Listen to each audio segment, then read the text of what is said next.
जी जी पहुंच जाएगा। सर माना कि मैंने आपसे लोन लिया है, लेकिन आपने कहा था सैलरी में से 25% काटेंगे, अभी आपने 75% काट लिया। सर मैं सरवाइव कैसे करूंगी? ये मेरी प्रॉब्लम नहीं है प्रकृति, मुझे जल्द से जल्द अपना लोन रिकवर करना है। क्या पता तुम कल जॉब छोड़ के भाग गई तो। सर आप मेरी मजबूरी का मजाक उड़ा रहे हैं। अच्छा प्रकृति, ये इमोशनल ड्रामा बंद करो। वैसे भी तुमने मेरा ऑफर ठुकरा दिया है। वैसे अभी भी ऑफर ऑन है, सोच लो।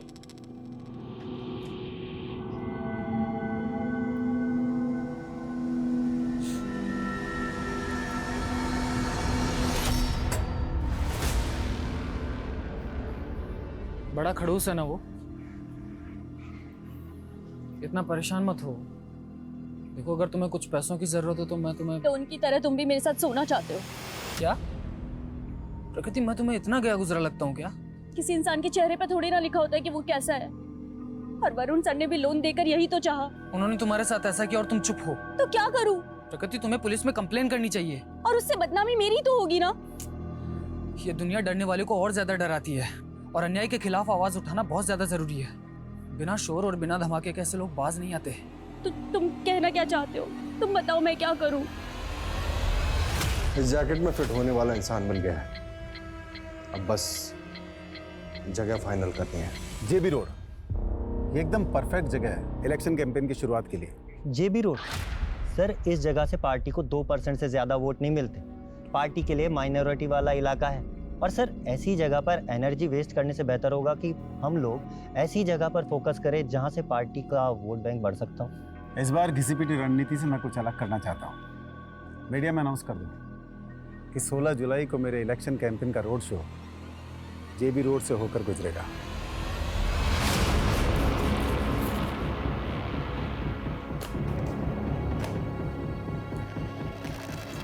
मैंने मेरा काम कर दिया है। अब मैं इंडिया में रुक के और रिस्क लेना नहीं चाहता। 16 जुलाई को 2 बजे मैं इंडिया छोड़ के निकल रहा हूँ।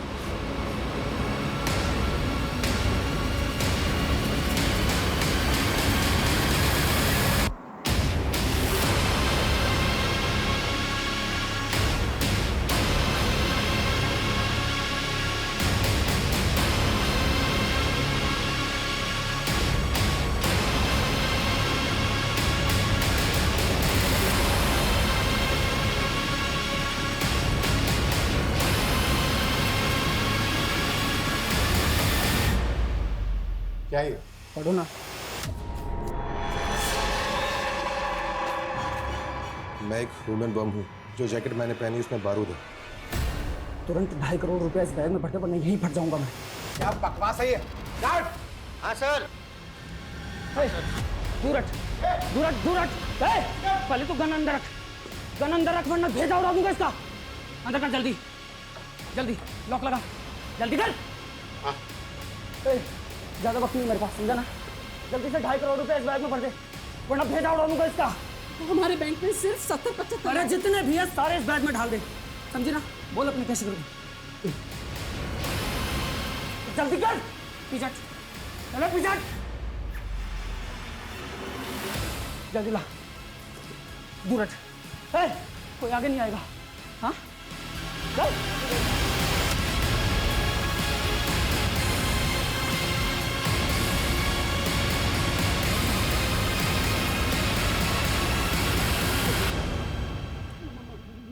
मोबाइल।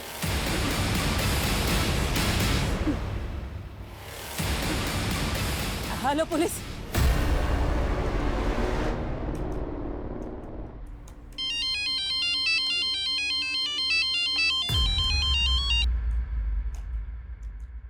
हाँ मनीष बोलो। सर, एक लड़के ने ह्यूमन बम बन के एलएनसी बैंक की जेबी रोड ब्रांच में लूट किया। ये इन्फॉर्मेशन जैसे पुलिस को मिली, हमारे डिपार्टमेंट को पास कर दी गई। व्हाट?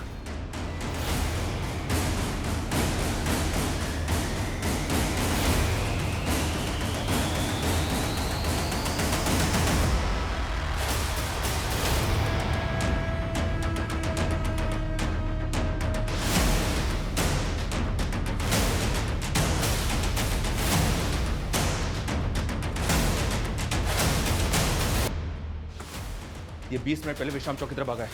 उस डायरेक्शन में जितनी भी पेट्रोलिंग टीम है सभी को इस बाइक का अलर्ट भेजो fast. Okay sir, okay. Hello control room. Hello control room. Sir, ये देखे सर, वो विश्राम चौक की तरफ भागा है। उसने जैकेट भी पहनी हुई है, लेकिन फुटेज में ये क्लियर नहीं है कि उस जैकेट के अंदर बॉम्ब है। हो सकता है सर इसने बैंक वालों को डराने के लिए ऐसी बोल दिया। और उसने कैशियर को एक लेटर भी दिया। हम इसको लाइटली नहीं ले सकते। अगर वो पब्लिक में ब्लास्ट हो गया तो हमें तुरंत विश्राम चौक के लिए निकलना है। बैंक के अंदर जितने भी लोग हैं उनमें से कोई भी बाहर ना जाने पाए। मनीष, अब ये टीम को बुलाओ जो बैंक स्टाफ से पूछताछ करेगी। Okay sir.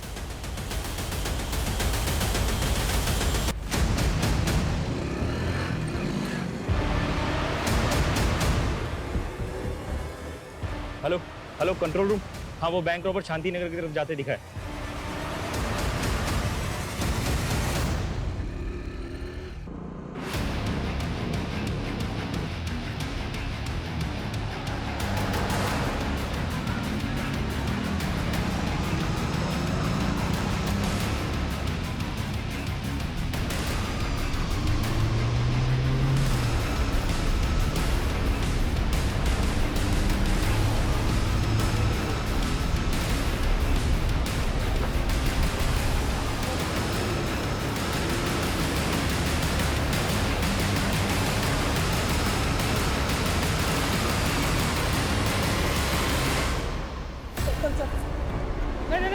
सर, गोली मत चलाना सर, प्लीज सर, गोली मत चलाना सर। क्या करता सर, इसके अंदर बॉम्ब लगा है, प्लीज सर।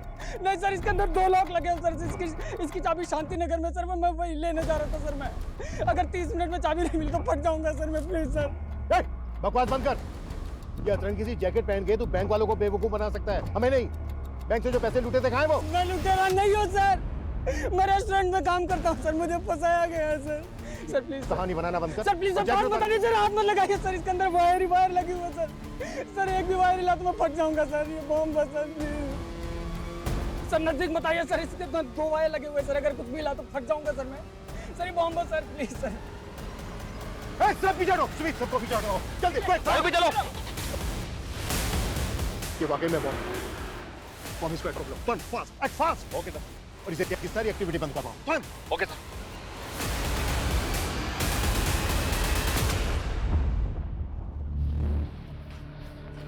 संदेश सुन, तुझे अभी एक फूड पार्सल डिलीवर करने जाना होगा, ठीक है? मैं डिलीवर करने जाऊँ? मुझे पता है तू डिलीवरी बॉय नहीं है, लेकिन प्रगति नहीं आई है तो तुझे जाना पड़ेगा ना। लेकिन मैं टाइम वेस्ट मत कर। जेमिनी गार्डन लेके जाना है तुझे, ठीक है? जेमिनी गार्डन में कहाँ पे? एड्रेस अरे यही एड्रेस है। तू जब जेमिनी गार्डन पहुंचेगा तो तुझे रेस्टोरेंट के कपड़ों में देख के पहचान लेगी। जल्दी कर, ऑर्डर रेडी हो, ठीक है?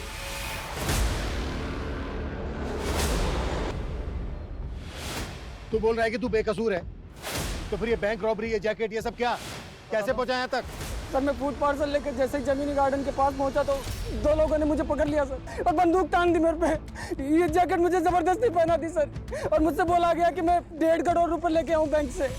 ये गन भी उन्हीं लोगों ने दिया सर मुझे। नहीं चलिए, ये मेरी नहीं है सर। सर, मेरी नहीं है सर। सर, मैंने जो कुछ भी किया उन लोगों के कहने पे किया सर। मेरे पास कोई ऑप्शन नहीं था सर। तुझे क्या लग रहा है तेरी इस बकवासी कहानी पे भरोसा कर लेंगे हम? नहीं सर, मैं कोई कहानी नहीं बना रहा हूँ सर, मैं सच कह रहा हूँ सर।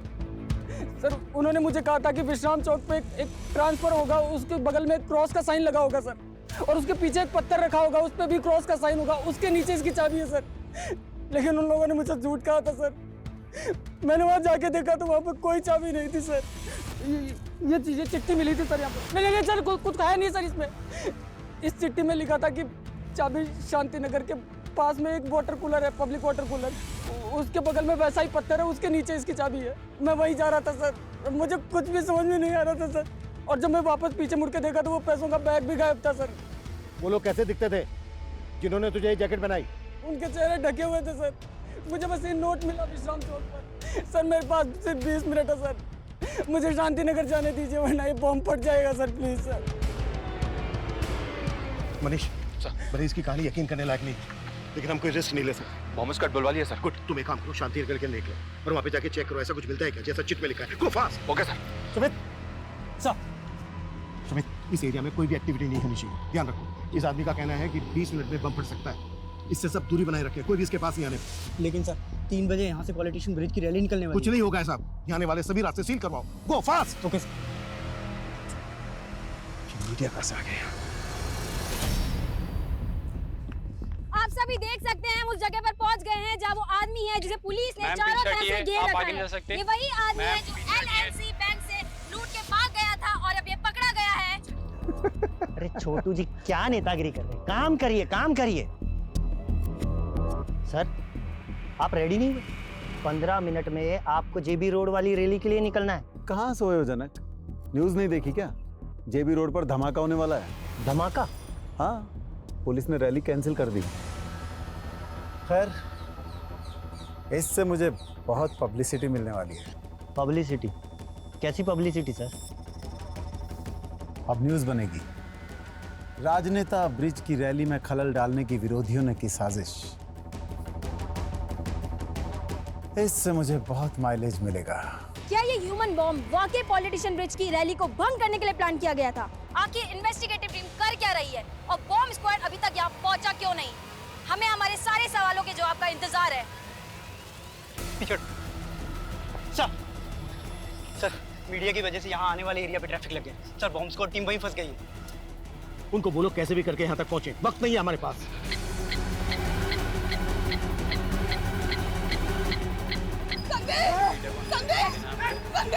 अरे रुकिए, आप अंदर नहीं जा सकते, अंदर खतरा है, आप अंदर नहीं जा सकते।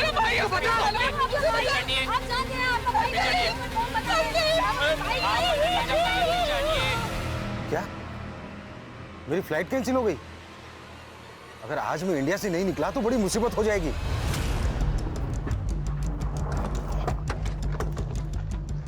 इस एरिया में तो यही पानी की टंकी है, आसपास सर्च करो।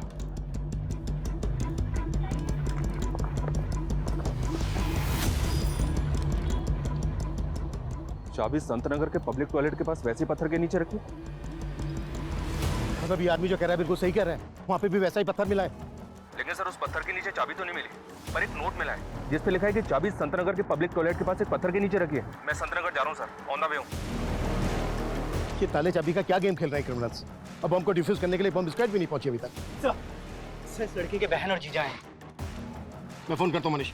ब्राउन सर हटो, आने दो इन्हें, आइए। साहब इसको बचा लीजिए, ये बेकसूर है, इसको फंसाया गया है साहब, ये मेरा भाई है, इसने कुछ नहीं किया साहब, प्लीज इसको बचा लीजिए आप। देखिए सबसे पहले आप अपने आप को संभालिए और ये बताइए कि आपका भाई करता क्या है और ये सब उससे कौन करवा रहा है? साहब उससे कोई कुछ नहीं करवा रहा है, वो बेकसूर है, उसको फंसाया गया है। उसको फंसाया जा रहा है या वो खुद से कर रहा है, इसकी हम जांच करेंगे, लेकिन अगर वो बेकसूर है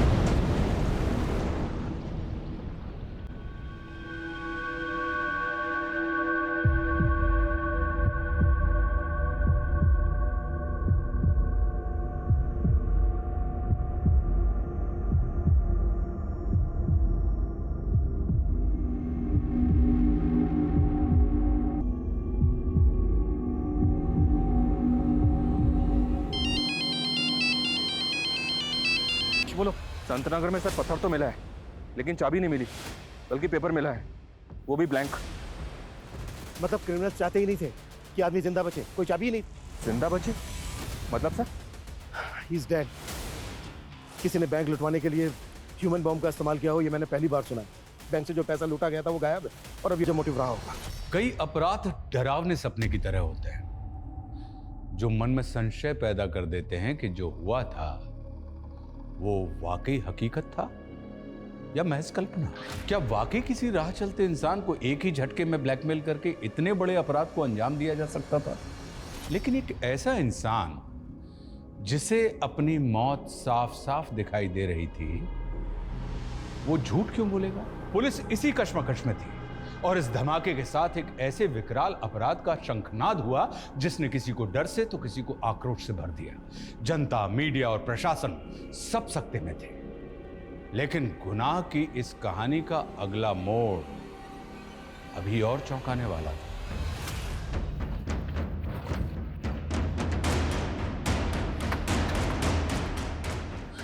सर वो हमारी कौन संभालेगी? आइए लॉक खोलिए।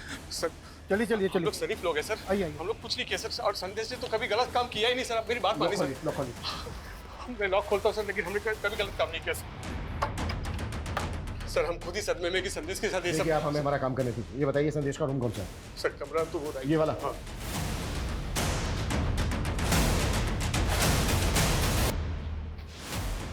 सुमित तुमको अच्छे से स्कैन करो, कुछ भी छूटना नहीं चाहिए।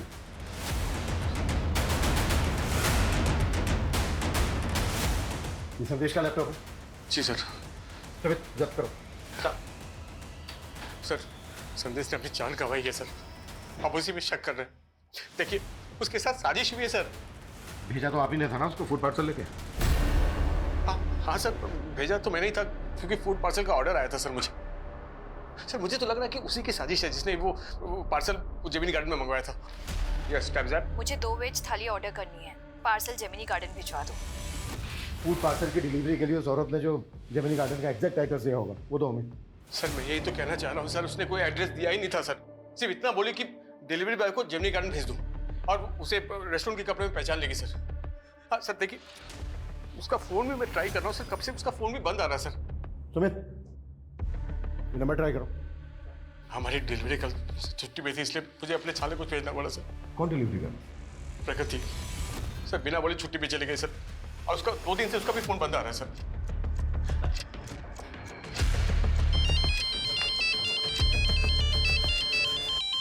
हाँ मनीष बोलो। सर जेमिनी गार्डन या जेमिनी गार्डन के आसपास कहीं कोई सीसीटीवी नहीं है। ऐसा कोई विटनेस भी नहीं मिला है जिसने संदेश को यहाँ पे देखा हो।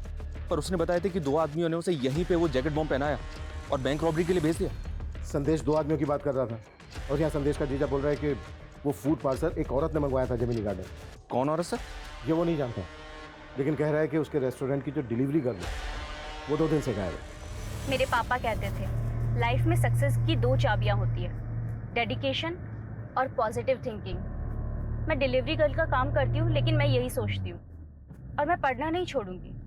बस एक बार मैंने MBA कर लिया, उसके बाद मुझे सक्सेसफुल होने से कोई नहीं रोक सकता। लेकिन मेरी माँ, अरे ये तुम कहाँ ले रहे हो? हम कहाँ जा रहे हैं?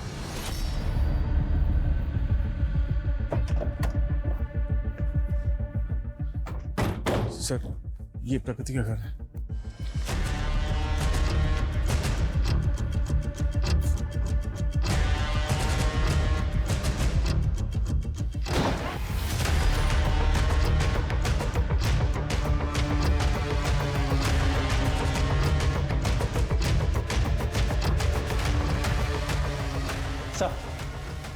सर घर पे कुछ भी सस्पिशियस नहीं मिला। हर जगह अच्छे से चेक किया। Are you sure? हाँ मनीष बोलो। सर जिस नंबर से फूड पार्सल ऑर्डर किया गया था वो नंबर तो फेक आईडी पे लिया गया। हो सकता है सर ये पहले से प्लानिंग हो कि जब संदेश वो फूड पार्सल लेके जेमिनी गार्डन जाएगा तो उसके शरीर पे बॉम्ब बांध के उसे बैंक लौटवा लिया जाएगा। संदेश रेस्टोरेंट में मैनेजर था, जाहिर सी बात है डिलीवरी कर प्रकृति वहाँ पर होती तो फूड पार्सल जेमिनी गार्डन लेकर वही गई होती, लेकिन प्रकृति 2 दिन से गायब है। सर ये भी तो हो सकता है कि प्रकृति भी इस प्लानिंग में शामिल हो और फोन भी उसी ने किया हो। प्रकृति वरुण के रेस्टोरेंट में काम करती थी, जाहिर सी बात है उन पर बहुत बार बात हुई होगी वरुण के साथ। वरुण का कहना है कि वो प्रकृति की आवाज़ नहीं थी, किसी और की थी, वो कोई और ही औरत। ठीक है, कोई और अपडेट हो तो मुझे फ़ोन कर लो। Okay sir. सर ये प्रकृति की माँ है, 1.5 महीने पहले गुजर गई थी, इन्हें कैंसर था। सर इन्हीं के इलाज के लिए प्रकृति ने मुझसे 3 लाख का लोन लिया था। 2 दिन से तो मैं ही सोच रहा था कि शायद वो लोन चुका नहीं पा रही थी, इसलिए जॉब छोड़कर चली गई होगी। सुमित, पता करो प्रकृति कहाँ हो सकती है। हमें जल्द से जल्द क्रिमिनल्स तक पहुँचना है। ये क्रिमिनल संदेश, प्रकृति, वरुण के रेस्टोरेंट से जुड़े लोग भी हो सकते हैं। सबको इन्वेस्टिगेट करो, बैंक के स्टाफ को भी। हो सकता है बैंक का स्टाफ भी इन लोगों से मिला हुआ हो। सर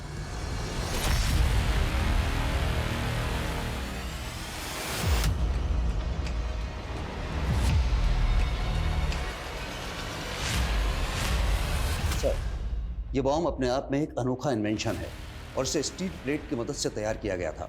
और सर ये स्टील प्लेट, ये जैकेट पर सर इस तरीके से लगाया गया था कि आदमी किसी भी तरीके से ना बच सके। और ये माइनिंग ब्लास्ट में भी बारूद की तरह इस्तेमाल किया जाता है। इसमें टाइमर की पावर और स्पार्क जनरेट करने के लिए किचन लाइटर्स की बैटरी का इस्तेमाल किया गया है। और सर आई एम 100% श्योर कि this is purely home made. इस बॉम्ब को बनाने में जो बारूद इस्तेमाल हुआ है वो किस तरह का है? ये कहाँ लेकर आए हो? और ये घर है किसका?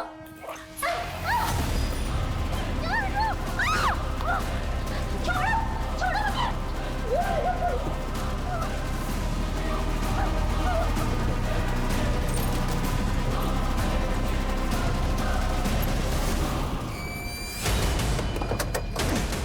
और सर इस तरह के बारूद का इस्तेमाल तो टेरर ग्रुप्स ही करते हैं।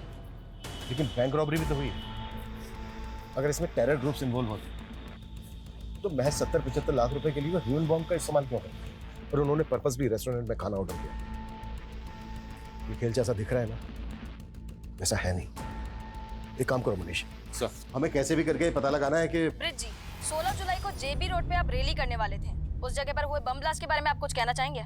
ये मेरे विरोधियों की साजिश है। वो नहीं चाहते कि हम जनता के बीच जाएं, उनके लिए काम करें, पर ये पब्लिक है, सब जानती है।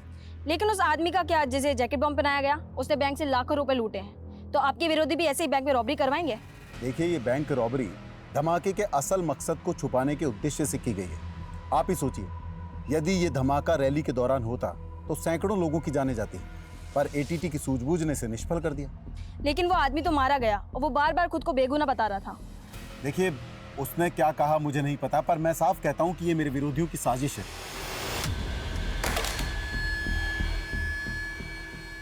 अगर हम उस लड़के को बचा लेते हैं तो ये केस इतना टेंशन मिल रही है। और गौर करने वाली बात यह है कि ये रैली उसी इलाके से निकलने वाली थी जहां पर ब्लास्ट हुआ, और पहले भी इस नेता पर कई इलाकों में दंगे भड़काने के आरोप लगते रहे। हो सकता है सर उस इलाके में धमाका करवा के ये पॉलिटिकल माइलेज हासिल करना चाहता हूँ। वैसे तो ये थ्योरी दूर की है, पर कई केस ऐसे अजीबोगरीब होते भी हैं। तो काम करो, ब्रिज और उसके विरोधियों से जुड़े शरारती तत्वों की जांच करो, और ये भी पता करो कि प्रकृति और संदेश का किसी पॉलिटिकल पार्टी के साथ कोई कनेक्शन था क्या। Okay sir.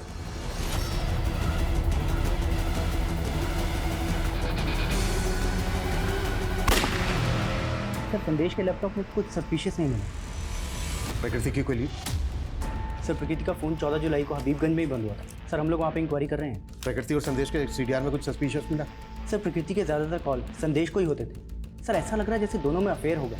और सर ब्लास्ट से 3 घंटे पहले संदेश को लास्ट कॉल एक आयशा खान नाम की लड़की का आया था। सर ये आयशा खान, सर इसकी हिस्ट्री भी काफ़ी चौंकाने वाली है। कुछ टाइम पहले तक ये एक एस्कॉर्ट हुआ करती थी।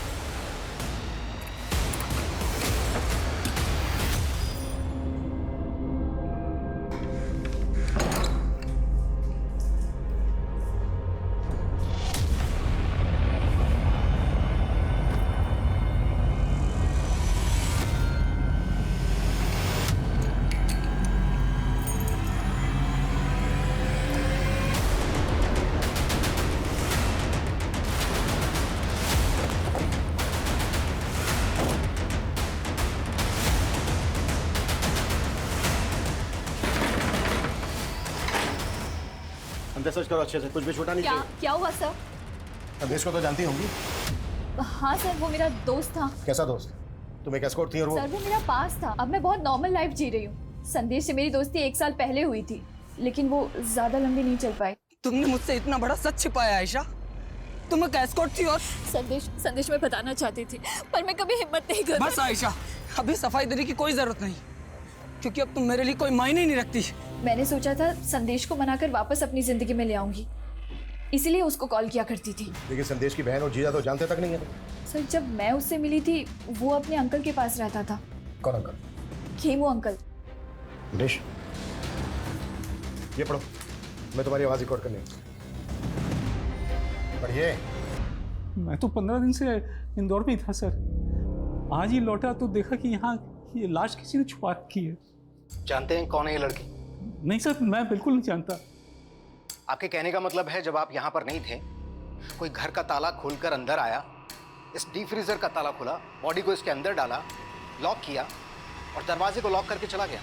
ऐसे लगता है सर, मुझे नहीं मालूम। ऐसे डीप फ्रीजर तो अक्सर स्टोर्स में होते हैं। आपके घर में क्या कर रहा है? नहीं, मेरा पहले आइसक्रीम स्टोर था ना सर, वो स्टोर बंद कर दिया मैंने, तो फिर डीप फ्रीजर यहाँ ला कर रखा।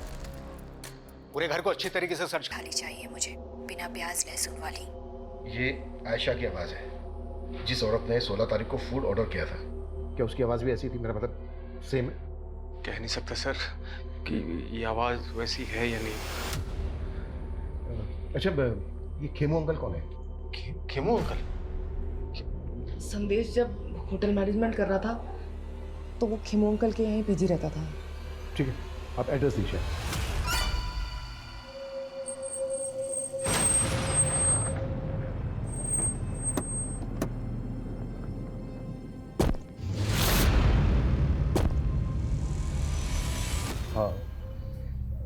संदेश 9 से 10 महीने पहले तक यहीं पर पीजी रहता था।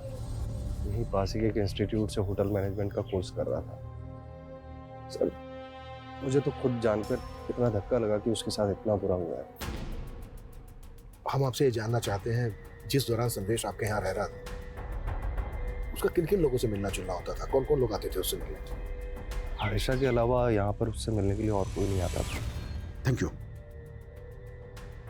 मनीष, संदेश यहाँ जिस इंस्टीट्यूट में पढ़ता था वहां पर पता करो। और हाँ सुमित, बोलो। सर, हबीबगंज के एक घर में प्रकृति की लाश मिली है। व्हाट? रिपोर्ट के हिसाब से खून जमने से इसे दिल का दौरा पड़ा और उस वजह से इसकी डेथ हो गई। शायद इसको जिंदा ही डीप फ्रीजर में डाल दिया गया था।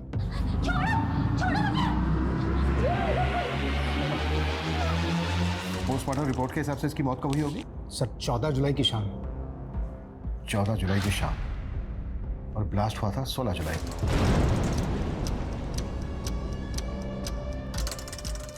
मतलब ब्लास्ट होने से 2 दिन पहले इस लड़के का मर्डर हो गया। सर, मैं तो 15 दिन से इंदौर में ही था सर। मैंने तो वो होटल बुकिंग और एयर टिकट सब डॉक्यूमेंट्स दिखाए। वो लड़की बैंक रॉबरी और ब्लास्ट के केस में हमारी सस्पेक्ट है। अगर हमें बाद में पता चला ना कि इसमें तुम्हारा थोड़ा सा भी हाथ है। मैंने कुछ नहीं किया सर, मैं तो उस लड़की को जानता तक नहीं। पता करो इस जयचंद का आयशा, संदेश, प्रकृति और वरुण के साथ कोई कनेक्शन है क्या? जी सर।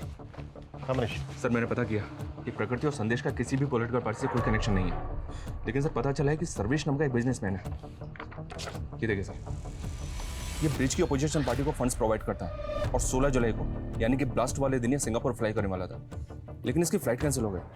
और इस सर्वेश का स्टील प्लेट्स और किचन लाइटर मैन्युफैक्चरिंग करने का बिजनेस है। स्टील प्लेट्स और किचन लाइटर्स, ऐसा ही सामान बम बनाने में भी इस्तेमाल हुआ था। सर, आप ऐसे कुछ भी बोल रहे हैं? माना कि मेरा स्टील का बिजनेस है तो क्या बम बनवा दूंगा मैं? सब चेक किया हमने। 1 महीने पहले तुम्हारी कंपनी के करंट अकाउंट से 50 लाख रुपए निकाले गए। ये सारा का सारा पैसा बम ब्लास्ट के फंडिंग के लिए इस्तेमाल किया था। सबूत है आपके पास कि मैंने ऐसा किया है? वो 50 लाख रुपए मैंने ब्रिज की पार्टी को चंदे में दिए थे।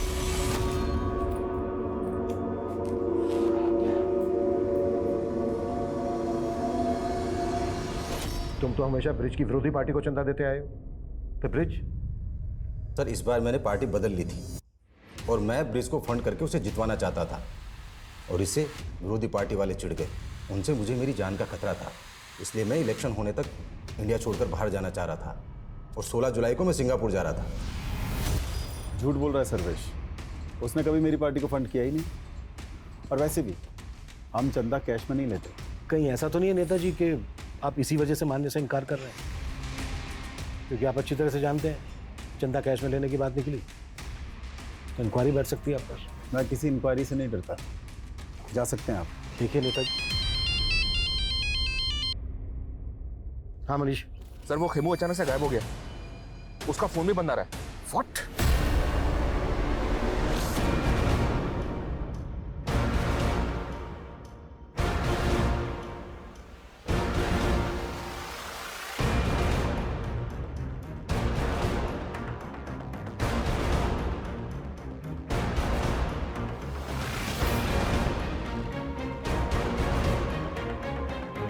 सर, ये खेमू तो बहुत पहुंची चीज निकला। 4 साल पहले अटेम्प्ट टू रेप की सजा काट चुका है। मतलब खेमू हिस्ट्री शीटर है?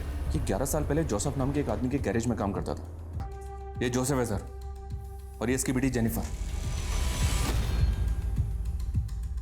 गैरेज में काम करता था, सर्वेंट क्वार्टर में रहता था, और जेल से बाहर आने के बाद गौतम नगर की कोठी में रह रहा था। या सर, लेकिन ये कोठी निर्मला नाम की एक औरत के नाम पे थी। ये निर्मला सर। हालांकि इसने जेल से बाहर आने के बाद निर्मला से शादी की थी, लेकिन अभी निर्मला भी गायब है। उस रेस्टोरेंट में खाने का ऑर्डर एक औरत ने दिया था। मुझे 2 वेज थाली ऑर्डर करनी है, पार्सल जेमिनी गार्डन भिजवा दो। कहीं ऐसा तो नहीं है कि वो खाने का ऑर्डर निर्मला नहीं दिया था? हो सकता है सर, मैं निर्मला और खेमू दोनों का पता लगवा रहा हूँ। और मुझे लगता है हमें जोसेफ और उसकी बेटी जेनिफर से भी मिलना चाहिए। हो सकता है इन दोनों के पास खेमू से जुड़ी कोई इंफॉर्मेशन।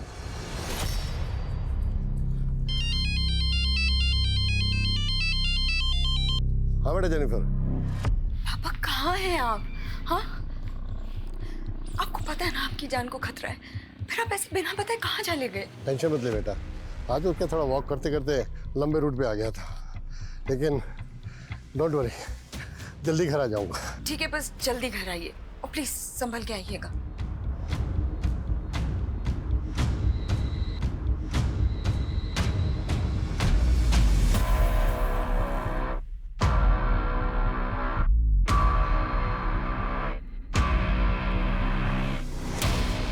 एक्सक्यूज मी, ये एड्रेस पता है आपको कहाँ पर है?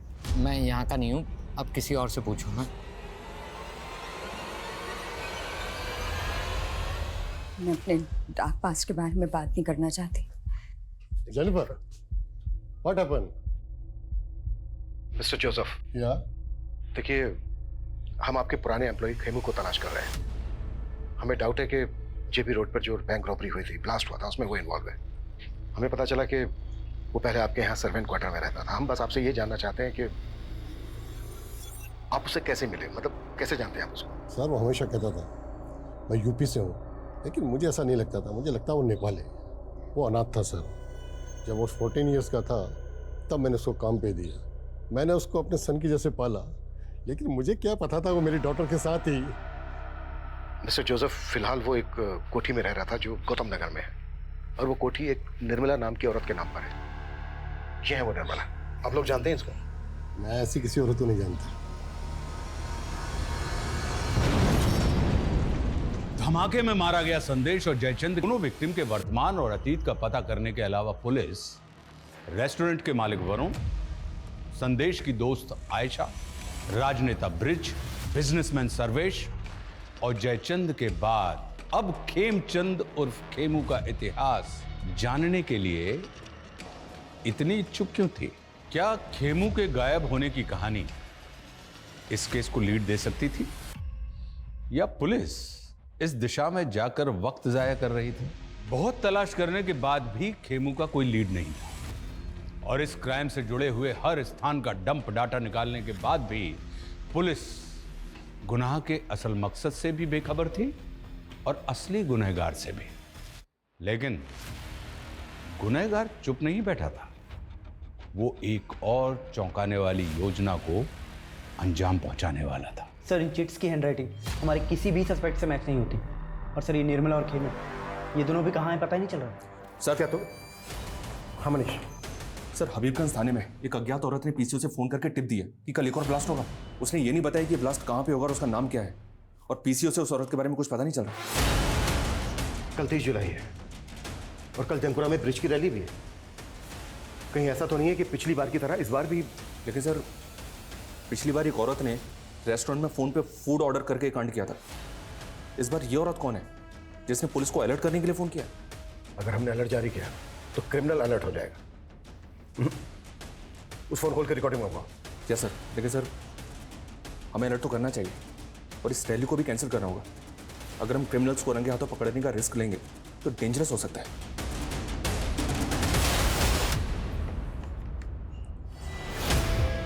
अरे सर्वेश जी, आप यहाँ? मैंने मना किया था ना कि यहाँ मत आना। मुझे कह देते, मैं आज हाजिर हो जाता। पुलिस मेरी इंक्वायरी कर रही है और आप मुझसे पिंड छुड़ा रहे हैं। इलेक्शन तक शांति रखिए। तुम्हारे ऊपर जितने भी ये ईडी के मामले चल रहे हैं ना, सबका निपटारा करवा दूंगा। और वो बम ब्लास्ट वाले केस का क्या? वो भी निपट जाएगा।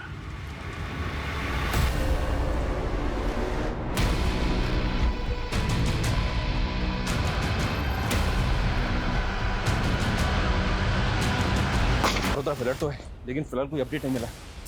सर बॉम्ब स्क्वाड चारों तरफ घूम रहा है, लेकिन सर कहीं से भी बॉम्ब की कोई अपडेट नहीं है। अगर वो बॉम्ब नहीं। हेलो सर, मैं हबीबगंज थाने से रोहित गुप्ता बोल रहा हूँ। हमें जयचंद के एक और नंबर के बारे में पता चला है जो उसने 6 महीने पहले बंद करवा दिया था। और सर, उस नंबर के CDR में हमें एक फेक नंबर भी मिला है। रोहित, वो नंबर मुझे सेंड करो क्विक। मनीष, ये एक नंबर आया, इसकी सारी डिटेल्स निकालो। ये जयचंद का दूसरा नंबर है। Okay sir. वो आइसक्रीम स्टोर बंद किया था ना सर, तो ये नंबर भी बंद कर दिया था मैंने। इससे पहले कि मैं तेरी उम्र का लिहाज करना बंद कर दूं, सीधे सीधे बोल, इस फेक आईडी के नंबर से कौन कॉल करता था तुझे? ये नंबर तो उस चालू औरत का सर, वो जो मुझे लाखों का चूना लगा गई थी सर। वो लाखों का चूना लगाया तुझे? लाखों का चूना लगाया तो फिर तूने पुलिस कंप्लेंट क्यों नहीं की थी? मुझे ब्लैकमेल कर रही थी। मेरी कुछ चैट्स थी उसके पास, वीडियोस थी, पिक्स थी। मुझे इज्जत का डर था। इज्जत तो हम निकालेंगे तेरी। सीधे सीधे बोल, वो नंबर किसका था, कौन इस्तेमाल कर रहा था? वो शनाया नाम की औरत थी सर। उसका फोटोग्राफ तो होगा तेरे पास? नहीं सर, मेरे पास कहाँ? तेरे साथ फोटो वीडियो थे उसके पास। और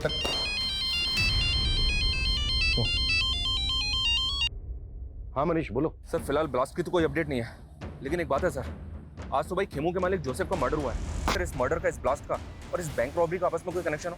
जोसेफ तो यहाँ से लगभग 200 किलोमीटर दूर रहता है, तुम उसे इस ब्लास्ट से। लेकिन सर लोकल पुलिस ने बताया कि जोसेफ की बेटी को इस बात का शक है कि ये मर्डर खेमू ने किया है।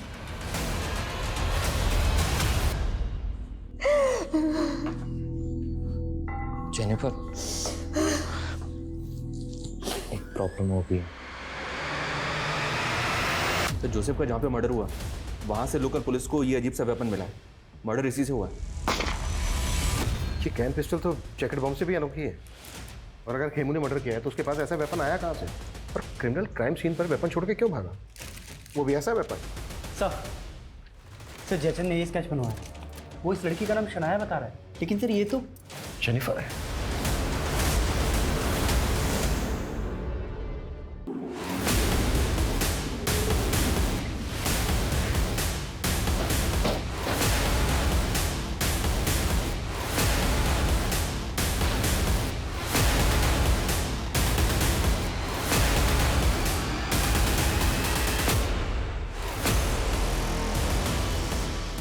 सर हाँ मनीष, ये देखिए सर, यहाँ भी कबर्ड खुला हुआ है और बाहर भी सामान बिखरा हुआ है।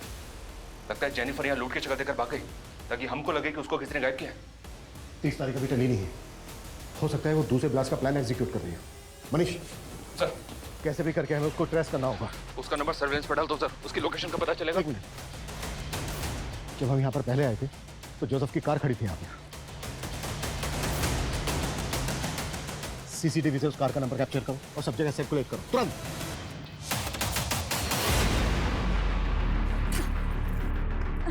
जल्दी कर जल्दी कर।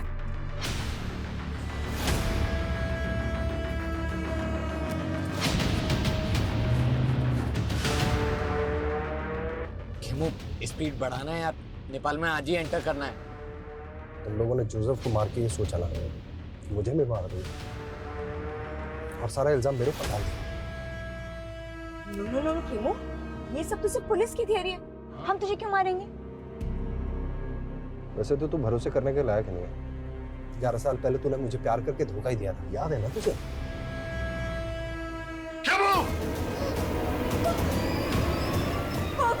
पापा, ये मेरे साथ रेप करने की कोशिश कर रहा था पापा।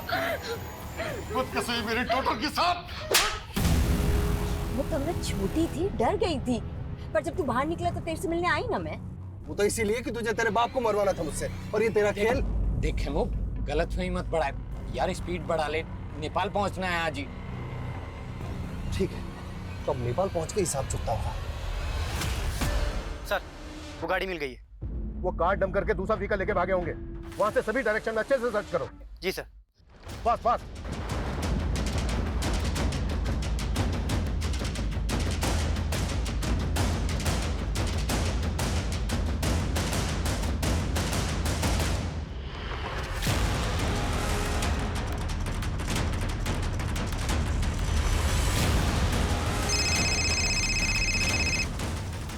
हेलो सर जेनिफर और खेमू एक कार में जाते हुए कैप्चर हुए हैं सर। गाड़ी का नंबर है MPXX8977।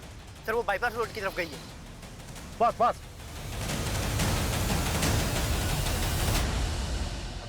खेमू, गाड़ी साइड में लगा लेना यार, वो टॉयलेट लगा है।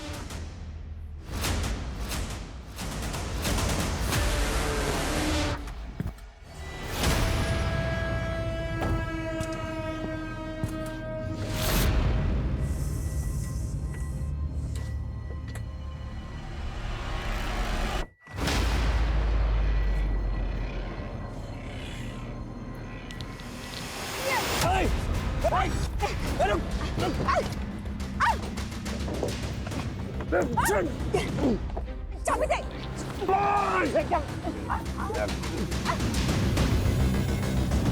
पुलिस!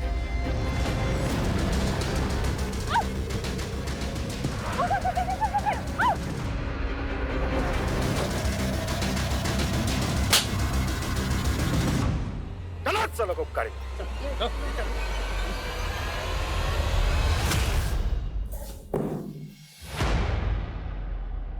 अपने रेपिस्ट के साथ दोस्ती कर ली? मुझे समझना मुश्किल ही नहीं नामुमकिन है। बहुत शातिर समझती हो अपने आप को। और तू जेल से बाहर आते ही निर्मला से शादी कर दी। कहाँ गायब किया निर्मला को? उसे तो मैंने शादी करते इस वक्त पहुंचा दिया, लेकिन इस कमीनी का नर्क मुझे ले डूबा। अपने बाप को मारने की सुपारी दी थी इसने मुझे, और इमाम से कत्ल करवा दिया उसका। ब्लास्ट, ये सब तुम्ही लोगों ने प्लान किया था ना? और 30 जुलाई को भी 30 जुलाई का ब्लास्ट वो सिर्फ एक खेल था। ब्लास्ट तो सिर्फ एक ही हुआ था, 16 जुलाई को। मुझे 2 वेज थाली ऑर्डर करनी है, पार्सल जेमिनी गार्डन भिजवा देना। वैसे पहले ही प्लान नहीं था, लेकिन जब मैंने खेमू को अपने बाप को मारने की सुपारी दी तो कहानी बदल गई। माना मैं तुझसे दोस्ती नहीं निभा पाई, लेकिन तू मेरे बाप से दुश्मनी निभा। मार दे उसे और बदले में 5 लाख ले ले। 5 नहीं 25 लाख लगेंगे, सोच ले। साले ने इतना बड़ा मुंह फाड़ा कि बैंक रॉबरी का प्लान इसे बताना पड़ा। करोड़ों के लालच में हाथ मिला लिया था इसने हमसे। फिर इमाम ने बारूद का इंतजाम किया और खेमू के जीनियस दिमाग से हमने एक जैकेट बॉम्ब तैयार किया। इस जैकेट में फिट होने वाला इंसान मिल गया है, अब बस जगह फाइनल करनी है।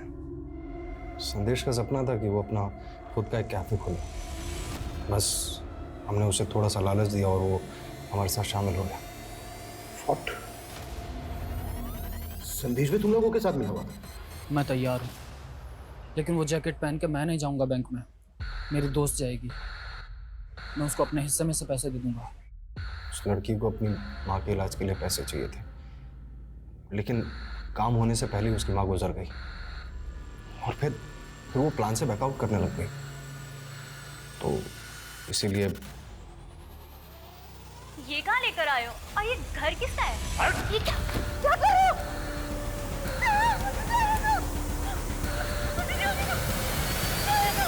उस लड़की को जयचंद के घर में क्यों मारा? क्योंकि मेरा खड़ूस बाप मुझे पैसे नहीं देता था, इसलिए जयचंद को पहले हनी ट्रैप किया। मुझे पता था कि वो ज़्यादातर घर से बाहर ही रहता है। इनफैक्ट हमने बॉम्ब बनाने के लिए भी उसका घर इस्तेमाल किया था। फिर लगा कि उस लड़की को भी वहीं खत्म कर देता है। और संदेश, उसको भी मारने का प्लान पहले से तय था? प्रकृति के बाद उसे ही वो जैकेट पहनकर बैंक में जाना था, और उसे ही मालूम था कि अगर वो मना करेगा तो हम लोग उसे मार देंगे। हम लोगों ने उसे कन्विंस किया। उसे कहा कि उस जैकेट में बारूद ज़रूर होगा, लेकिन वो फटेगा नहीं। अब तुझे खुद ही पुलिस के रडार में आना है और उन्हें पत्थर और चिट वाली कहानी सुनानी है। 3 अलग अलग लोकेशन पर अलग अलग पत्थर और अलग अलग चिट मिलेंगे, जिससे उन्हें यकीन हो जाएगा कि तुझे फंसाए। पक्का ना? और तुम लोगों ने उसको डिच किया, लेकिन 16 जुलाई को ब्लास्ट के लिए वही जगह क्यों चुनी जहाँ से नेता ब्रिज की रैली निकलने वाली है? ताकि आपको ये सब पॉलिटिकल लगे, लेकिन जैसे ही आप खेमू तक पहुंचे हमें लगा कि ये सब रिस्की हो सकता है। इसीलिए पीसीओ से आपको फ़ोन किया और आपके दिमाग में कीड़ा डाला ताकि लगे कि ये सब पॉलिटिकल है, और फिर अपने बाप को मार के खेमू को मार के गायब करने का प्लान था। मुझे कहीं भागना नहीं पड़ता। सोचा था अपने बाप की प्रॉपर्टी पे जिंदगी भर ऐश करूंगी, लेकिन इस इमाम ने मेरा पूरा प्लान बर्बाद कर दिया। पैसों का लालच और हत्या की मंशा, और इस गलत मंशा ने ऐसे बहुमुखी अपराधों का रूप ले लिया जिसका पैमाना इस दशक में हुए कई अपराधों से कहीं बहुत बड़ा था। लेकिन इस गुनाह ने तब दस्तक दी थी जब जोसेफ को मारने का पहला प्रयास निष्फल हुआ था। इस अपराध ने तब भी दस्तक दी थी जब जयचंद शनाया उर्फ जेनिफर के छलावे का शिकार हुआ था, लेकिन ना जयचंद ने पुलिस कंप्लेंट की और ना ही जोसेफ अपनी ही बेटी की खुराफाती सोच को समझ पाया। दस्तक वो भी थी जब रेस्टोरेंट के मालिक वरुण को की गई एक अज्ञात कॉल से इस गुनाह को अगले पायदान तक पहुंचाया गया। लेकिन हर मोड़ पर यह दस्तक नजरअंदाज होती रही और वो अपराध जिसे शायद समय रहते रोका जा सकता था, वो एक बड़ी तबाही का कारण बन गया। जेनिफर, खेमू और इमाम भले ही इस गुनाह के सबसे बड़े चेहरे हैं, लेकिन संदेश और प्रकृति शायद उस लालच से पीड़ित हैं जो लालच अक्सर इंसान का विवेक हर लेता है। संत कबीरदास जी ने कहा है कि माखी गुड़ में गड़ी रहे, पंख रही लपटाए, और तारी पीटे सिर धुने, लालच बुरी बला है। लालच एक बला है। ये उस अमरबेल की तरह है जो एक हरे भरे पेड़ को जकड़ ले तो उसे जल्दी ही सुखा देती है, फिर पछताने का मौका भी नहीं मिलता हमें। माना हम सब अपनी जिंदगी में एक बड़ा मकाम हासिल करना चाहते हैं, लेकिन सपनों को संघर्ष की खाद ना मिले तो वे बौने रह जाते हैं। शॉर्टकट से प्राप्त कामयाबी अपराधों के मझधार में भटक जाती है। इसलिए संघर्ष से कभी ना डरें। और इसी सुझाव के साथ मैं आशुतोष राणा आपसे विदा लेता हूं। हम फिर मिलेंगे एक नई कहानी के साथ जो आपको रखेगी सतर्क और जिंदगी को सुरक्षित। तब तक अपना और अपनों का ख्याल रखिए और देखते रहिए क्राइम पेट्रोल सतर्क। जय हिंद।